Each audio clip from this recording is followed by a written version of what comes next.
ಯುಗಾದಿಯ ದಿವಸ ನಾವೇನೇನ್ ಮಾಡಬೇಕು ತಪ್ಪದೆ ಕೆಲವು ಶ್ಲೋಕಗಳಿದೆ. ಆ ಶ್ಲೋಕವನ್ನ ಕೇಳ್ಬೇಕಂತೆ ಯುಗಾದಿ ದಿವಸ. ಅದನ್ನ ಒಂದೆರಡು ಶ್ಲೋಕಗಳನ್ನ ನಿಮ್ಮ ಮುಂದೆ ಹೇಳ್ತಾ ಇದ್ದೀನಿ. ನಿಂಬೆಕಮ್ಮ ಅಂದ್ರೆ ಕೆಲವರು ಏನ್ ಅರ್ಥ ಮಾಡ್ಕೊಂಡ್ರು ಅಂದ್ರೆ ನಿಂಬೆ ಹಣ್ಣು ಅಂತ ಅರ್ಥ ಮಾಡ್ಕೊಂಡ್ಬಿಟ್ರು. ಅದೇ ತೈಲಾಭ್ಯಂಜನ ಮಾಡ್ಬೇಕಾದ್ರೆ ಕೆಲವು ದೇವತೆಗಳ ಸ್ಮರಣೆ ಮಾಡ್ಲಿಕ್ಕಿದೆ. ಇನ್ನು ಯುಗಾದಿ ದಿವಸ ಇನ್ನೊಂದು ಮುಖ್ಯವಾದ ಕೆಲಸ ಏನಂದ್ರೆ, ಒಬ್ಬ ಜೀವಿ ತೃಪ್ತಿ ಪಟ್ಟ ಅಂದ್ರೆ ನಿಮ್ಮಿಂದ ನಿಮಗೆ ಒಳ್ಳೇದಾಗುತ್ತೆ. ಜನರಿಗೆ ಹಿಂಸೆ ಕೊಟ್ಟಿರ್ತೀವಿ, ನಾವು ಅನ್ಕೊಳ್ತೀವಿ ನಾವು ತುಂಬಾ ಒಳ್ಳೆಯವರು ಅಂತ, ಆದ್ರೆ ನಮ್ಮಿಂದ ಎಷ್ಟೋ ಸಲಿ ಬೇರೆಯವ್ರಿಗೆ ಬೇಜಾರಾಗಿರುತ್ತೆ. ಅಷ್ಟೇ ಅಲ್ಲದೆ ತುಳಸಿ ಪೂಜೆಯನ್ನ ವಿಶೇಷವಾಗಿ ಯುಗಾದಿ ದಿವಸ ಮಾಡಬೇಕು. ಶ್ರೀ ಗುರುಭ್ಯೋ ನಮಃ. ಹರಿ ಓಂ.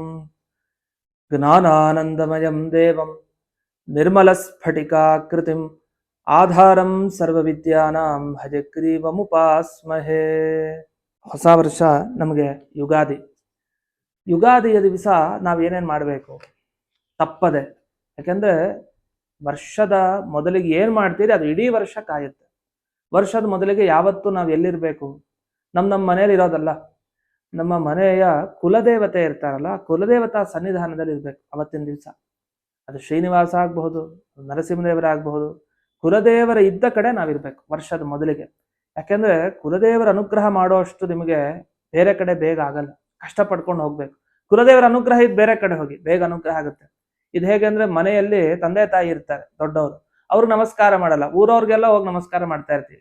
ಯಾಕೆ ಒಳ್ಳೇದಾಗಲ್ಲ? ಮನೆಯಲ್ಲಿರೋ ತಂದೆ ತಾಯಿಗಳಿಗೆ ನಮಸ್ಕಾರ ಮಾಡ್ತಾ ಇಲ್ಲ. ಹಾಗೆ ನಮ್ಮ ಕುಲದ ದೇವತೆಯನ್ನೇ ಬಿಟ್ಟುಬಿಟ್ಟು ಸುತ್ತಲೂ ಮುತ್ತಲು ತಿರ್ಗಾಡ್ಕೊಂಡ್ ಬಂದ್ರೆ ಉಪಯೋಗ ಏನು? ಹಾಗಾಗಿ ಹತ್ತಿರದಲ್ಲಿದ್ದ ಕುಲದೇವತೆ ಏನಿದ್ದಾಳೆ ನಮಗೆ ಬೇಗ ಅನುಗ್ರಹ ಮಾಡೋಳು, ಅವಳ ಅನುಗ್ರಹಕ್ಕಾಗಿ ಯುಗಾದಿ ದಿವಸ ಅವಶ್ಯವಾಗಿ ಕುಲದೇವಿಯ ದರ್ಶನ ಅಥವಾ ಕುಲದೇವತಾ ದರ್ಶನವನ್ನ ಮಾಡ್ಬೇಕು. ಇದು ಒಂದು ವಿಷಯ. ಮತ್ತೊಂದು, ಯುಗಾದಿಯ ದಿವಸ ಬೇವು ಬೆಲ್ಲ ಅದನ್ನ ಭಕ್ಷಣ ಮಾಡ್ತೀವಿ. ಯಾಕೆ ಮಾಡ್ತೀವಿ? ಅದು ಯುಗ ಆದಿ ಅಂತ ಹೇಳ್ತೀವಿ. ಯುಗ ಆದಿ ಅಂದ್ರೇನು? ಯುಗ ಅಂದ್ರೆ ಜೋಡಿ. ಜೋಡಿ ಸೃಷ್ಟಿಯಾಗೋದು ಅವಾಗ್ಲಿದ್ದ. ಅಂದ್ರೆ ಸುಖ ಮತ್ತೆ ದುಃಖ ಇದೆಲ್ಲವೂ ಕೂಡ ಒಟ್ಟೊಟ್ಟಿಗೆ ನಮಗೆ ಆ ಯುಗಾದಿ ದಿವಸ ಸೃಷ್ಟಿಯಾಗತ್ತೆ. ಅಂದ್ರೆ ವರ್ಷದಲ್ಲಿ ಸುಖನೂ ಇರುತ್ತೆ, ದುಃಖನೂ ಇರುತ್ತೆ. ಆ ಸುಖ ದುಃಖಗಳನ್ನ ದೇವರಿಗೆ ಅರ್ಪಣೆ ಮಾಡೋದು ಬೇವು ಬೆಲ್ಲದ ರೂಪದಲ್ಲಿ. ನಾವೊಂದು ಶ್ಲೋಕವನ್ನ ಹೇಳ್ತಾ ಇರ್ತೀವಿ, ಶತಾಯುರು ವಜ್ರದೇಹಾಯ ಸರ್ವ ಸಂಪತ್ಕರಾಯ ಚ ಸರ್ವ ದುರಿತೋಪಶಮನಾಯ ನಿಂಬಕಂ ದಲಭಕ್ಷಣಂ ಅಂತ. ಇದರ ಅರ್ಥ ಏನು? ಶತಾಯುರು ವಜ್ರದೇಹಾಯ, ವಜ್ರ ಎಷ್ಟು ಗಟ್ಟಿ ಇರತ್ತಲ್ಲ ಆ ಥರ ನಮ್ಮ ದೇಹ ಇರಬೇಕು, 100 ವರ್ಷ ಆರಾಮಾಗಿ ಬದುಕಬೇಕು. ನಮ್ ಗುರುಗಳೆಲ್ಲ ದೊಡ್ಡ ದೊಡ್ಡವರು 120 ವರ್ಷ ಬದುಕಿದವ್ರು ಇದ್ದಾರೆ. ಈಗಿನ ಕಾಲದಲ್ಲೂ ಹೇಳೋದಿದೆ 150 ವರ್ಷ ಇದ್ದಾರೆ ಇವರು ಹಾಗೆ ಅಂತ. ಅಸಂಭವ ಏನಿಲ್ಲ, ಎಲ್ಲ ಸಂಭವನೆ. ಆದ್ರೆ ವರ್ಷ ಎಷ್ಟು ಇದ್ವಿ ಅನ್ನೋದು ಮುಖ್ಯ ಅಲ್ಲ, ಇದ್ ವರ್ಷ ಏನ್ ಮಾಡಿದ್ವಿ ಅನ್ನೋದು ಮುಖ್ಯ. ಅದನ್ನು ನಾವು ತಿಳಿದುಕೊಳ್ಬೇಕು ಒಂದು. ಇನ್ನು ಸರ್ವ ಸಂಪತ್ಕರಾಯಚ, ಬಹಳ ಸಂಪತ್ತನ್ನು ನೀಡುತ್ತೆ. ಯಾವುದು? ಬೇವು ಬೆಲ್ಲ ತಿನ್ನೋದು. ಇದು ಸರ್ವಾರಿಷ್ಟ ವಿನಾಶಾಯ, ಎಲ್ಲಾ ಅರಿಷ್ಟಗಳನ್ನ ಕಳ್ಕೊಳ್ಳಿಕ್ಕೆ ನಿಂಬಕಂ ದಲಭಕ್ಷಣಂ. ನಿಂಬಕಂ ಅಂದ್ರೆ ಕೆಲವರು ಏನ್ ಅರ್ಥ ಮಾಡ್ಕೊಂಡ್ರು ಅಂದ್ರೆ ನಿಂಬೆ ಹಣ್ಣು ಅಂತ ಅರ್ಥ ಮಾಡ್ಕೊಂಡ್ಬಿಟ್ರು. ನಿಂಬೆ ಹಣ್ಣನ್ನು ತಿನ್ಬೇಕು ಅಂತ. ನಿಂಬಕ ಅನ್ನೋದಕ್ಕೆ ನಿಂಬೆ ಹಣ್ಣು ಅಂತಲ್ಲ. ನಿಂಬಕ ಅಂತಂದ್ರೆ ಏನರ್ಥ? ಬೇವು ಅಂತ ಅರ್ಥ. ಅದನ್ನ ನಿಂಬ ಅಂತಂದ್ರೆ ಅದು ನಿಂಬೆ ಹಣ್ಣು ಅಂತ ಕನ್ನಡದಲ್ಲಿ ಹೇಳ್ತೀವಿ. ನಿಂಬಕಂ ಅಂತಂದ್ರೆ ಇದು ಬೇವು ಅಂತ ಅರ್ಥ. ದಲಭಕ್ಷಣಂ, ಬರೀ ಬೇವು ಅಂತಂದ್ರೆ ಬೆಲ್ಲ ತಿನ್ಬೇಕು ಅಂತ ಅರ್ಥ ಅಲ್ಲ. ಬೇವನ್ನ ವಿಶೇಷವಾಗಿ ತಿನ್ಬೇಕು, ಬೆಲ್ಲ ಸುಮ್ಮನೆ ಜೊತೆಗೆ ಇರಬೇಕಷ್ಟೆ. ಕಹಿನ ಸ್ವಲ್ಪ ಜಾಸ್ತಿ ತಗೊಳ್ಬೇಕು. ಆದ್ರೆ ಇದೆಲ್ಲ ತಿಂದಾಗ ನಮಗನ್ಸೋದು, ಈಗ ಬೇವನ್ ತಿಂದಿದ್ದಕ್ಕೆ ಇವೆಲ್ಲ ಫಲ ಸಿಗತ್ತ? 100 ವರ್ಷ ಬದುಕೋದು, ಮತ್ತೆ ಎಲ್ಲ ಸಂಪತ್ತು ಬರೋದು, ಮತ್ತೆ ಎಲ್ಲ ಕಷ್ಟಗಳು ಹೋಗೋದು ನಿಜ ಹೋಗುತ್ತೆ. ಯಾವಾಗ? ನೀವು ನಿಮ್ಮ ಕುಲದೇವರಿಗೆ ಬೇವು ಬೆಲ್ಲ ಸಮರ್ಪಣೆ ಮಾಡಿ ತಗೊಂಡ್ರೆ ಆಗ ಹೋಗುತ್ತೆ. ಇದೊಂದು ಕುಲದೇವತೆ ಸಮರ್ಪಣೆ ಮಾಡದೆ ದೇವರಿಗೆ ಕೊಡದೇನೆ ನೀವು ತಗೊಂಡ್ರೆ ಉಪಯೋಗ ಏನು? ದೇವರಾಗ ವಿಶೇಷವಾಗಿ ಅನುಗ್ರಹ ಮಾಡಿ ಆ ಬೇವು ಬೆಲ್ಲದಲ್ಲಿ ನಿಂತು ತಾನೇ ನಮ್ಮ ಒಳಗಡೆ ಹೋಗಿ ಸೇರ್ಕೊಂಡು ಅನುಗ್ರಹ ಮಾಡ್ತಾನೆ ಅಂತ. ಈ ನಿಟ್ಟಿನಲ್ಲಿ ಈ ಬೇವು ಬೆಲ್ಲದ ಭಕ್ಷಣ ಒಂದು. ಮೂರನೇ ಕರ್ತವ್ಯ ತೈಲಾಭ್ಯಂಜನ, ಅಂದ್ರೆ ಎಣ್ಣೆಯ ಸ್ನಾನ. ಬೆಳಗ್ಗೆ ಎಣ್ಣೆಯನ್ನ ಅವಶ್ಯವಾಗಿ ಹಚ್ಕೊಳ್ಳೇಬೇಕು.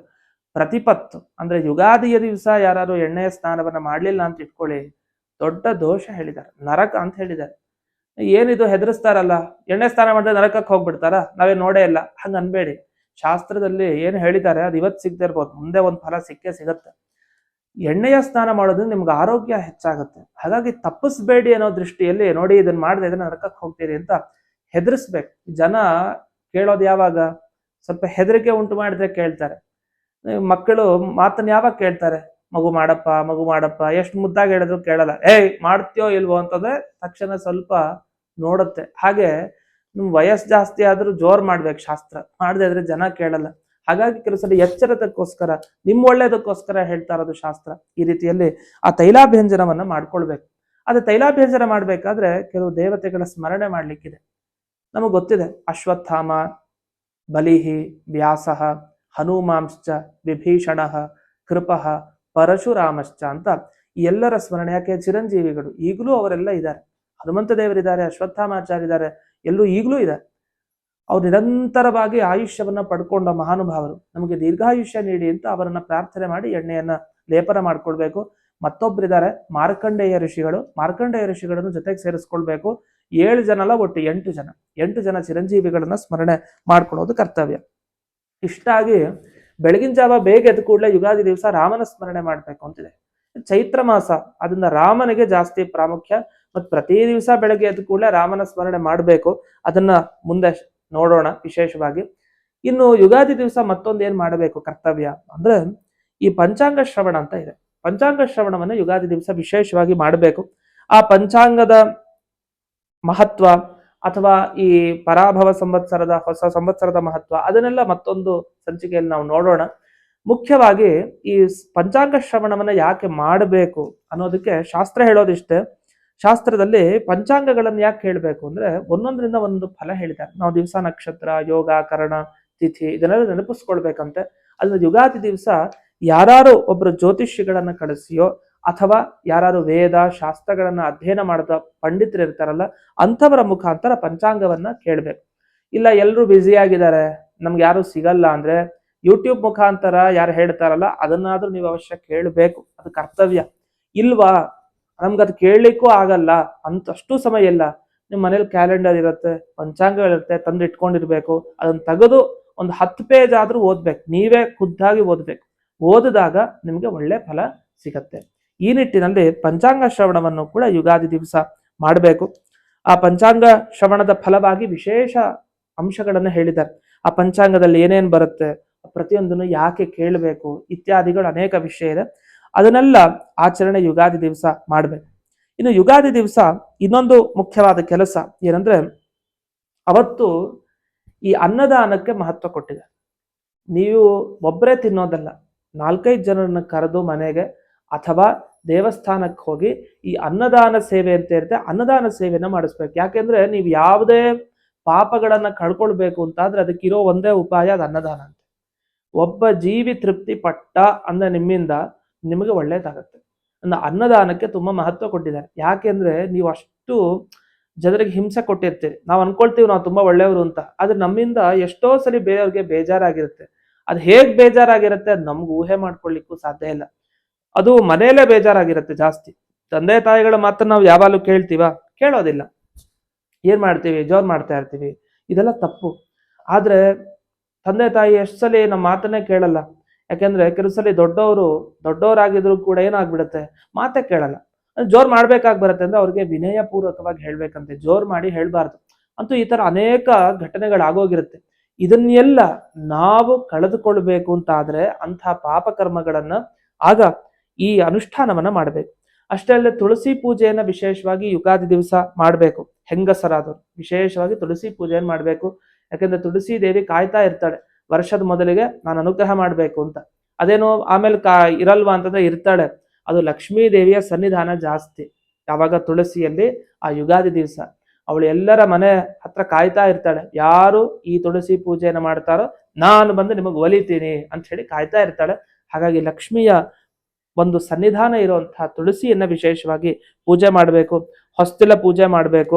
ನೀವು ಏನೇನು ಮುಂದೆ ಮಾಡ್ತೀರಿ ವಿಶೇಷವಾಗಿ ಅದನ್ನೆಲ್ಲ ವರ್ಷದ ಮೊದಲನೇ ದಿವಸ ಏನಿದೆ ಅದನ್ನ ವಿಶೇಷವಾಗಿ ಮಾಡಿದಾಗ ನಿಮಗೆ ಅನುಗ್ರಹ ಆಗೋದ್ರಲ್ಲಿ ಸಂಶಯ ಇಲ್ಲ.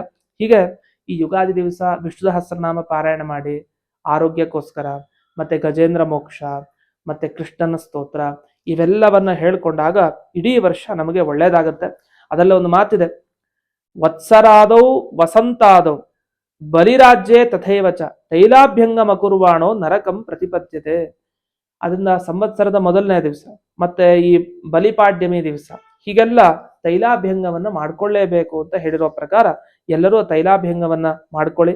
ಇನ್ನು ಮುಂದಕ್ಕೆ ಈ ಯುಗಾದಿ ದಿವಸ ಆಗಲೇ ತಿಳಿಸಿದಂತೆ ಪಂಚಾಂಗ ಶ್ರವಣವನ್ನ ಮಾಡಬೇಕು. ಅದಕ್ಕೆ ಪಂಚಾಂಗ ಪೂಜೆ ಅಂತ ಇರುತ್ತೆ. ಇದು ಯಾವಾಗ ಮಾಡ್ಬೇಕು ಅಂತಂದಿದೆ. ಕೆಲವರು ಬೆಳಗ್ಗಿನ ಜಾವ ಪಂಚಾಂಗ ಶ್ರವಣ ಮಾಡ್ತಾರೆ, ತುಂಬಾ ಒಳ್ಳೇದು. ಉಪವಾಸದಲ್ಲಿ ನೀವು ಎಷ್ಟು ಮಾಡ್ತೀರೋ ಅಷ್ಟು ಒಳ್ಳೇದೇ. ಇಲ್ಲ ಅಂದ್ರೆ ಸಂಜೆ ಹೊತ್ತು ಗೋಧೂಳಿ ಮುಹೂರ್ತ ಅಂತಿರುತ್ತೆ. ಅಂದ್ರೆ ಗೋಧೂಳಿ ಮುಹೂರ್ತ ಅಂದ್ರೆ ಏನರ್ಥ? ಈ ಹಿಂದಿನ ಕಾಲದಲ್ಲಿ ಹಸುಗಳನ್ನು ಕಾಯ್ತಾ ಇದ್ರು, ಹಸುಗಳನ್ನ ಮೇಯಿಸ್ಲಿಕ್ಕೆ ಕಳಿಸ್ತಾ ಇದ್ರು. ಅದು ವಾಪಸ್ ಸಂಜೆ ಹೊತ್ತಿಗೆ ಬರ್ತಾ ಇತ್ತು. ಸಂಜೆ ಹೊತ್ತು ಬರೋದು ಹೆಂಗ್ ಗೊತ್ತಾಗ್ತಾ ಇತ್ತು? ಅದು ಬರ್ಬೇಕಾದ್ರೆ ಧೂಳೆಲ್ಲ ಏಳ್ತಾ ಇತ್ತು. ಆ ಧೂಳು ಹೇಳುವಂತ ಮುಹೂರ್ತ ಅಂದ್ರೆ ಇದು ಸೂರ್ಯಾಸ್ತದ ಸಮಯ, ಅದ್ರ ಮುಂಚೆ ಅಂತ ಅರ್ಥ. ಒಂದು 6-6:30 ಟೈಮ್. ಆ ಟೈಮ್ ಅಷ್ಟೊತ್ತಿಗೆಲ್ಲ ಹಸುಗಳು ಬಂದಿರ್ತಾವಂತೆ. ಅದನ್ನ ಆ ಟೈಮ್ನಲ್ಲಿ ಪಂಚಾಂಗ ಶ್ರವಣ ಮಾಡೋದು ತುಂಬಾ ಉತ್ತಮ ಅಂತ ಇದೆ. ಹಾಗಾಗಿ ಎಲ್ಲರೂ ಯುಗಾದಿ ದಿವಸ ಇದನ್ನ ಅನುಷ್ಠಾನ ಮಾಡಿ.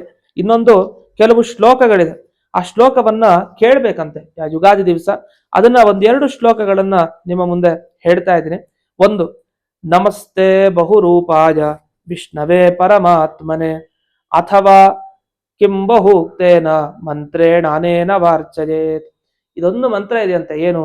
ನಮಸ್ತೆ ಬಹುರೂಪಾಯ ವಿಷ್ಣವೇ ಪರಮಾತ್ಮನೆ. ಅನಂತ ರೂಪವನ್ನು ಧರಿಸ್ಕೊಂಡ್ ದೇವರೇ, ಎಲ್ಲಾ ಕಡೆ ನೀನಿದೆಯಾ, ಎಲ್ಲಾ ಕಡೆ ನೀನು ನೋಡ್ತಾ ಇದೆಯಾ ನಮ್ಮನ್ನ, ಎಲ್ಲ ಕಡೆಯಿಂದ ಬರುವ ವಿಘ್ನಗಳನ್ನ ಪರಿಹಾರ ಮಾಡುವಂತ ಇದನ್ನ ಪೂರ್ವ ದಿಕ್ಕಿಗೆ ನಿಂತುಕೊಂಡು ಅಥವಾ ಉತ್ತರ ದಿಕ್ಕಿಗೆ ನಿಂತುಕೊಂಡು ಬ್ರಾಹ್ಮಣರಿಗೆ ಅಥವಾ ದೇವತೆಗಳಿಗೆ ಗೋಪೂಜೆ ಇದನ್ನೆಲ್ಲ ಯುಗಾದಿ ದಿವಸ ಮಾಡಿದ್ರೆ ಅವರ ಮನೆಯಲ್ಲಿ ಧನಧಾನ್ಯ ಸಮೃದ್ಧಿ ಅಂತ ಹೇಳಿ ವಿಶೇಷವಾದ ಫಲವನ್ನು ಹೇಳಿದ್ದಾರೆ. ಹಾಗಾಗಿ ತಪ್ಪದೆ ಅನ್ನದಾನಾದಿಗಳನ್ನ ಮಾಡಿ ಯುಗಾದಿಯ ಆಚರಣೆಯನ್ನ ಸಾರ್ಥಕ ಪಡಿಸ್ಕೊಡಿ.